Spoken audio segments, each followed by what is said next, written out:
Welcome to the Kent Lapp Podcast. First of all, just because it's fresh on mind because we watched the movie last night, have you seen the movie Just Mercy? We also watched it last night. Really? Really, my wife saw that it was streaming for free. Yes. And so we decided to check it out. Oh, man. Did you watch it with the kids or just you and your wife? Me and my wife and father-in-law. Ah, what'd you think of it? So I'd read the book, or I think listened to an audiobook, so I knew a little bit about the story. Mm-hmm. But, you know, it's moving. And my comment to my father-in-law after we watched it is that Bryan Stevenson is a hero. Yeah. Yeah. Yeah, he really is. His part was played very well, too, by Michael B. Jordan. I mean, he's just so great. Jamie Foxx is in there. It was gripping. It's the type of movie where I thought about it the next day. Like anytime you think about a movie, like a lot of movies, you know, watch and it's great, but the next day or the day after, you kind of forget about it. But some movies, like you think about it the next day. I was thinking about that movie a lot today.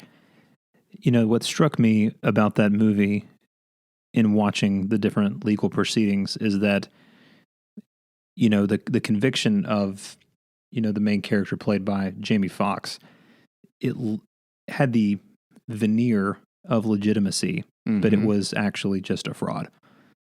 That they technically met the requirements of whatever the law was, right? They had a witness, an eyewitness that put the man at the scene, and they had a corroborating witness, which is what the law said you had to have for first-degree murder, but the whole thing was just created, and you saw that play out. Well, who was the corroborating witness in that story? The corroborating witness was the man who was let off of a charge by saying he saw the truck drive away. Okay, so they don't have to have two witnesses. They just need one.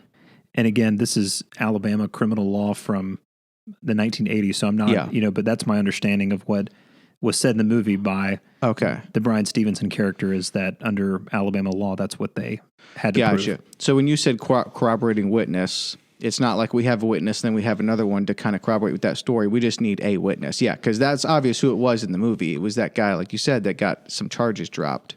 Right, and so you remember the main witness, the star witness, so to speak, the man who had been burned as a child, who then they placed in the room next to where the chair was in the state prison. He essentially came up with his storyline after they did that to him, and then they found this other corroborating witness who made up that, oh yeah, I saw his truck at the cleaners. Yes, that's right. Okay. Yeah, for those that don't know what we're talking about, it's the movie's just called Just Mercy. It's streaming free on Amazon for the month of June because of everything that's going on right now. That's what tipped me over the edge to watch it. It's also on Apple TV. That's where we watched it. So Okay, gotcha. Well, we watched it on Apple TV too. We just went to the Amazon app. Where did you go? Just on the Apple TV app, oh, it's free there too? Oh, wow. Oh, that's really great. But yeah, it's based on Bryan Stevenson, this phenomenal lawyer who went through Harvard, comes out, and then there's this conviction of Walter McMillan in 1987, African-American man, who it appeared in the movie he's like a logger or a tree farmer or something, and they pin him for murder of this 18-year-old white girl. Right. What's so crazy about this is he had like 20 people wasn't it 20? It was a crazy amount of people. 12. Okay. 12 family members that were with him, saw him, and could testify that there's not a possible way for this guy to have killed that girl because I was with him all morning. And even crazier, he, I think with his son, had taken the transmission out of his truck for repair, so he couldn't have even been driving his truck because it was up on the rack. Oh, man, I missed that detail. I remember something about a transmission and in the garage, but I didn't piece that together that the truck that this witness said he was driving was on a rack with the tranny out of the truck.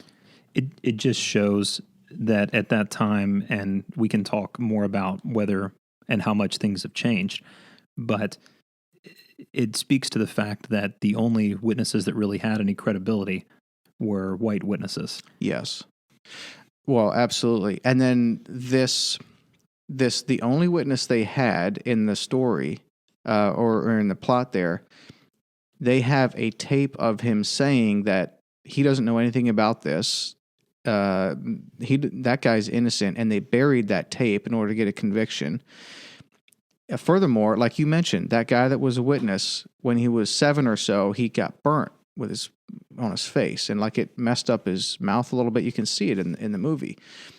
And to get him to testify against Walter McMillan, they put him, as I understand, at the end of death row, right by the electric chair, so that when someone would get executed, the smell of that burnt skin would draft up to him, and he would smell it and basically make him crazy, because he almost got burned in a fire as a kid, and now every time someone's executed, he has to deal with that smell, and that's what kind of broke then. He said, I'll say whatever you need me to say. I need out of here. And the next day, he was moved back to the county prison.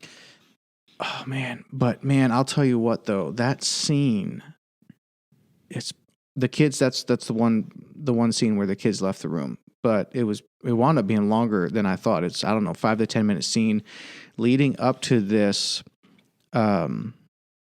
this guy that was in the Vietnam vet. Right.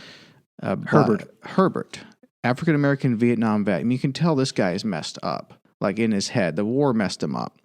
And apparently he had, I don't know if that part is true or not, because it's all based on a true story. I just don't know. Is Herbert was that a real I don't remember character from the book, but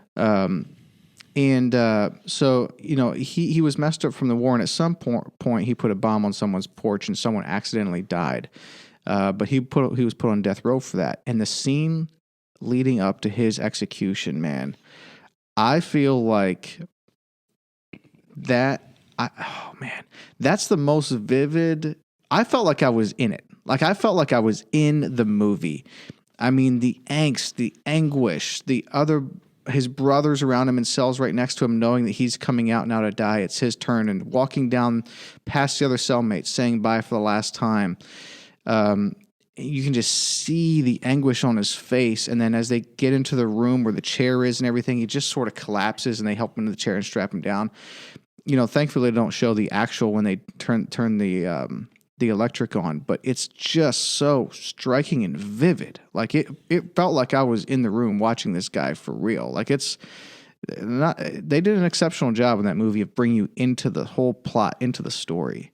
And I think in many ways that moment is what, to the extent it's based on the part of the true story, and I have no reason to think it's not, is that it seems in the movie that death of Herbert is what launches Bryan Stevenson to go back and double down on the other case. Yes, it absolutely was, because he was sitting in the room. Apparently, some people, I don't know who gets to sit in that room and watch it, but you can watch the actual execution. He was one of them, and obviously it had an effect on him. And yes, it did cause him to double down.